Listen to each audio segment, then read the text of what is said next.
Yo, what's going on guys, and welcome back to another video. And today I'm doing What If Naruto had Infinite Chakra Part 2.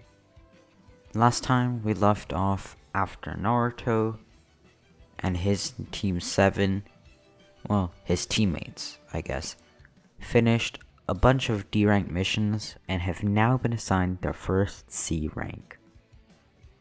They got on the mission as normal with Kazuna the bridge builder, along with Kakashi of course as their supervisor.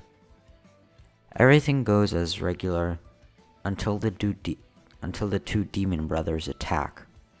Naruto is caught off guard, however he's not pierced with a kunai like normal, since he isn't frozen necessarily. He and Sasuke were able to fend him off rather easily once they got grasp of the situation. Kazuna is very impressed by them, and so is Kakashi, and so they head on towards the village where the bridge is going to be built. At the last stretch of their way, they found a white rabbit only found during winter season. However, winter was not the time yet, which means something was going on, since it hadn't been that cold lately, so all rabbits and animals in general should not have winter fur on. Naruto had suspicion of a jutsu, but he wasn't quite sure, and Kakashi, Sasuke, and Naruto were all on the edge, though Sakura did not notice anything just yet, when suddenly they find kunai being thrown at them, and right after, a huge sword looking like it's not even able to be wielded by a single person being thrown at them, flying in the air, doing 360 after 360, turning around as if there's no tomorrow, and then finally cutting through a tree and lying on the ground. And out of the bushes came a tall man. He had some features similar to Kakashi. He was known as the Mist Demon, Zabuza. His giant sword was his weapon, though he had many jutsu to accompany his fight. Kakashi immediately told Sasuke, Naruto, and Sakura to take a back step in this fight, but try to assist him anyways. And with that, Kakashi went in for close hand combat, and any jutsu that was thrown at him, and any jutsu and hand seals that Zabuza started doing, Kakashi immediately copied with what looked like the Uchiha's eye, their Sharingan, which is normally only possessed by Uchihas, as it says in the name, which surprised Sasuke but not Naruto, since he had seen it a few times before, but he knew that if Kakashi was using it, it meant that something was off, for he only used the Sharingan when he was in trouble, and him using the Sharingan on a C-rank mission means that the Zabuza guy must be pretty strong. At the height of their battle, whilst doing the Water Dragon Jutsu, a quite long but powerful jutsu with many hand seals, small, thin needles with extreme speed started flying towards Zabuza's neck and seemed to knock him out, possibly even kill him. However, then after what looked like a tracking ninja jump out of the tree, something still didn't seem right for Naruto and Sasuke. Kakashi didn't question it at first, but then to think about it, why wouldn't a ninja have intervened before? And why directly go to this method? And why not dispose of the body now? Something was going on, and Kakashi, without asking any questions, immediately went into combat once more. Naruto and Sasuke tried their best to help him, though this was once more a powerful foe that they could not easily defeat, and Kakashi had to do all the hard working, However, the tracking ninja, or at least what seemed to be a tracking ninja, which we know now as Haku, still escaped with Zabuza. Team 7, along with Tazuna the bridge builder, who they were ordered to protect, and now went to the village in the Land of Waves, where the bridge was to be built by Tazuna as well as his co-workers. Whilst entering the village, they noticed that it was extremely poor and not well managed.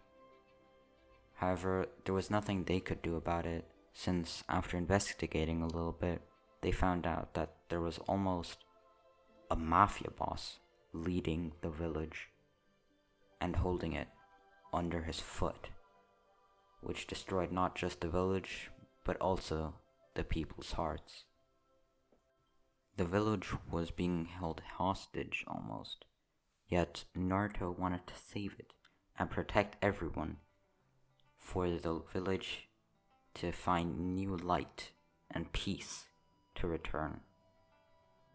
However, for now, Naruto didn't have the time or strength to protect this village, which means it was time to go rest in Tazuna's home, which he invited Team 7 to join him for dinner, and then Team 7 to sleep there. He was rather nice, but also tense, and seemed stressed out at the situation. The next morning, after all of Team 7 had woken up, at 8 AM sharp, Kakashi ordered all of them to come with him to the forest nearby to train, for all of them had to get much stronger. First, they had to learn tree walking, which Sasuke and Naruto were already able to do, though every time that Naruto tried it, he broke most of the tree, since he used way too much chakra, because with infinity, he couldn't control any of it. At least that's what it seemed like. So Naruto had to use a different tree every time that he tried tree walking, until Kakashi decided to put a chakra seal on Naruto's back. For Naruto could now only use about 1% of his chakra, and whilst he wasn't quite able to stick to the tree just at once, he didn't break any of them. He now had to relearn tree walking, though it was much easier than before, since instead of breaking the trees now, he just had to find the right amount of chakra and release it at the right amount of time. And he learned that. Kakashi took off the seal once more, and whilst Naruto wasn't a complete master that yet, he was much better at it and could use the same tree without destroying it multiple times over. Of course, Sakura and Sasuke had almost no trouble, except for Sakura. It took her a few attempts, though they all made a lot of progress. Though Sasuke was a little bit left behind, since he's the only one that had already somewhat mastered tree walking. However, for Sasuke, he now had to try and walk on water, which the first few times he tried, he failed. However, soon he learned to get the gist of it and was able to do it. And of course, Naruto wanted to do it as well, since he can't be left behind. Sasuke can't be stronger than him. So Kakashi put Naruto's seal back on, and Naruto fell into the water many times, until he had a little bit of control over it. Then, when the seal was taken off, instead of falling right through the water once more, he actually made a huge tidal wave that broke many trees in front of them, which made Kakashi decide that it was better to keep Naruto's seal on, at least for the time being. He would explain all this to Minato once the mission was over. However, now they had to oversee the bridge building. On the last day of the bridge being built,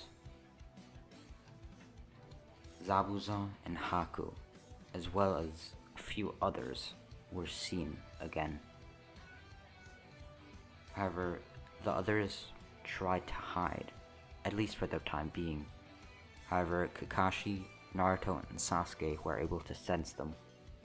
Not quite know where they are, yet they had a rough estimation. Zabuza immediately went in for combat because he knew that he had the ability of surprise. Because neither Naruto, Sasuke, nor Kakashi were expecting Zabuza to still have been alive and Haku to have been a traitor. Well, they kind of knew, but they didn't expect all of them to still want to fight, since they thought Zabuza and Haku were now going to retreat, but they didn't. Kakashi went into combat with Zabuza, Sakura protected the bridge builder, and Naruto and Sasuke tried to fight Haku. Now Naruto was told to take the seal off by Kakashi, and he had much more chakra control than he had before, and was able to use much more of it, even frightening Haku himself. However, when Sasuke was trapped in the ice mirrors Haku's secret yet powerful jutsu. Naruto tried to get him out, though with no success. From inside and outside, the ice mirrors were extremely hard and almost impossible to break. Yet they had a plan to hit him at the same time from the inside and outside. Though before they could do that, Haku used as many needles as possible and went so extremely fast he hit Sasuke from all possible angles. And at that moment, it seemed like Sasuke was down for good. Naruto stood still. He couldn't believe what was happening right in front of him. The look on his face changed from a grin to suddenly nothing. He lost complete control. He went berserk. Two tails of red chakra immediately sprouted out from his back, and what looked like fox ears sprouted from his head. His eyes were completely red and black. Naruto was not conscious, yet was still wanting to fight. Naruto's body immediately rushed into Haku, breaks all the ice mirrors with one single punch, knocking Haku back. Meanwhile, Naruto, in his mind, woke up in front of a cage with a red demon fox that he only knew from legends. He never knew that it was right in front of him, inside of him, because Minato didn't yet get the chance to tell him. Minato now wanted to wait until this mission was over, however, it was already too late. Naruto briefly spoke to Kurama, though Kurama was a little bit scared of Naruto.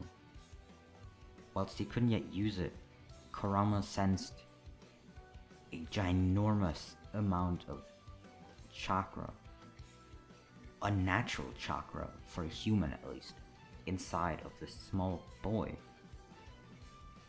Whilst he is half Uzumaki and is the son of the 4th Hokage, this is way too much chakra for anybody. Even a Hokage would be overpowered by this much chakra if used correctly. However, what Kurama could sense, was just the tip of the iceberg, since even that much chakra wasn't all that Naruto had. Kurama was much more willing to comply in this story than in canon, and actually offered Naruto control, not complete control over the 9 tails, however, control over his current body and state, and at least up to 2 tails where Naruto could somewhat control his wrath. However, Sasuke was down, which means Naruto did not want anything to hold back. However, then Kurama told him that Sasuke is still alive. He's just not conscious anymore. However, with the right medical treatment, he'll be alright. And with that, Naruto snapped back to consciousness. He was still standing there in front of Haku. Haku was still alive, however, unconscious now as well, due to Naruto, who had thrown many attacks at him, who were just way too powerful, even for a Jonin level fighter. Naruto quickly rushed over to Sasuke, completely losing his red aura, and then putting his hand on his chest. He transferred as much chakra to Sasuke as physically possible, making Sasuke wake up extremely quickly, jump up, and even fly for a brief moment, or at least that's what it looked like. He just jumped very quickly and high due to the amount of chakra that was pushed into him that quickly, as if an electric shock had hit him, but a very powerful one that charged his body with extremely powerful chakra. Then all of the mafiosos came out of their hiding spot and confronted Zabuza, as well as the Team 7 protecting the bridge.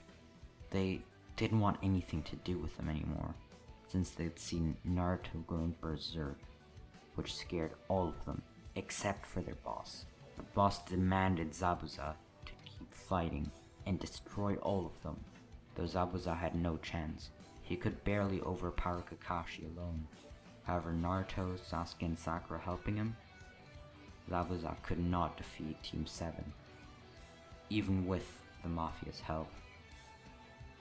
Which is why Zabuza, taking a kunai, annihilated all of the Mafias.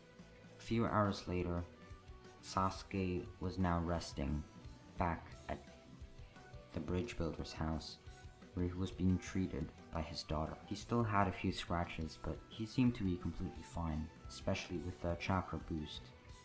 He was even more powerful than he was before the fight, kind of like a Zenkai boost. Team 7, after having accomplished the mission, wanted to leave, though right before they did, Kazuna the bridge builder told them that in honor of Naruto defeating Haku and almost winning the fight alone, they named the bridge the Great Naruto Bridge. And that was without even knowing that Naruto was the Hokage's kid. At least, not everybody knew. Kazuna knew, but everybody else did not, since Naruto asked to keep it a secret. With that, Team 7 returned to Konoha, and after Minato congratulating them, he asked Naruto to stay behind.